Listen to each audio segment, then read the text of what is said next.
इस पावन कथा के श्रवण करने का बड़ा लाभ यह होगा, एक तो निर्भयता आएगी और दूसरी बात यह होगी संकल्पों की शुद्धि कैसे करनी चाहिए, ये कला आप सीख के जाएंगे।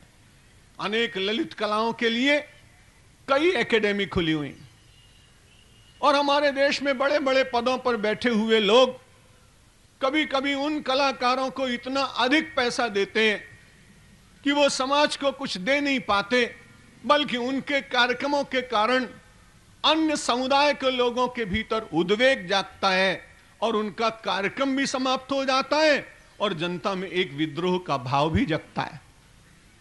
मैं उन मंत्री महोदय का नाम नहीं लूंगा, उन कलाकारों का भी नाम नहीं लूंगा जिन्होंने अपनी कला का प्रदर्शन करने के लिए एक बड़ा मंच कुछ वर्ष पूर्व अयोध्या में बनाया और मानव संसाधन मंत्रालय के तत्कालीन मंत्री ने 3 दिन के लिए उनको 60 लाख रुपए दिए। ये बड़ी विचित्र बात थी कि अयोध्या में कोई ऐसी कला का प्रदर्शन करने जाए जो राम जी को प्रिय न हो, तो आप समझ लीजिए भगवान राम तो वैरी के प्रति भी दयालु होते हैं, लेकिन हनुमान जी का घूंसा और लात तो ऐसी चलती है कि वहां ये विचार नहीं होता, जिसका रक्षण होना चाहिए उसी का रक्षण होता है। उनका मंच विध्वंस हुआ था, वे प्रवेश नहीं पा सके थे। निवेदन ये करना चाहता हूं कि कलाएं तो बाहर सिखाई जाती हैं और उनकी देश में आवश्यकता भी होगी, क्योंकि इस देश की बेकारी मिटाने के लिए ललित कलाओं को सृजन करना, उनका संवर्धन करना, और हमारे शास्त्र में अनेक कलाओं का वर्णन भी किया गया है, उसमें नैपुण्य प्रदान करना इस देश को, ये कोई अनुचित बात नहीं, लेकिन बुद्धिपूर्वक विवेकपूर्वक किस कला को समर्थन देना चाहिए ये तो अच्छे लोगों को विचार करना ही चाहिए। अब सारे जगत की बाह्य कलाएं आप सीख गए। एक बड़े कलाकार से मुझे मिलने का अवसर मिला। मैं विश्व प्रवास में प्रतिवर्ष 2-4 देशों में भगवान की कृपा से जाता हूं और बड़े संपन्न देश में था, अमेरिका में।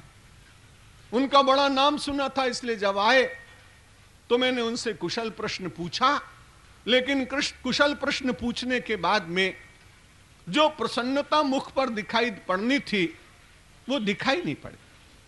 मैंने सहज भाव से पूछा, इन दिनों आप बड़े अस्वस्थ दिख रहे हैं।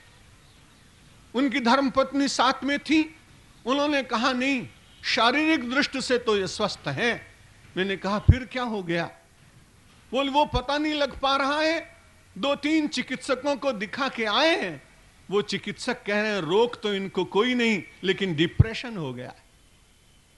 संपन्न लोगों को ये एक नया रोग लगता है, डिप्रेशन। अब आप विचार करिए कि वस्तुएं सब हैं, लेकिन शिथिलता आ गई। अब जीवन के इस डिप्रेशन को कौन दूर करेगा? यदि भगवान के इंप्रेशन में आ जाओगे तो डिप्रेशन अपने आप मिट जाएगा। यह भगवान की पावन कथा अपने इंप्रेशन में लाती है और धीरे धीरे मानव का डिप्रेशन कब दूर हो जाता है ये पता ही नहीं चलता है। इसलिए कथा आपको मुक्ति, आपको भक्ति, आपको ललित जीवन का रस, ये सब प्रदान करेगी। लेकिन व्यक्तिगत जीवन में आप देखें तो आपके जीवन की आंतरिक व्यथा का विनाश कथा के द्वारा हो।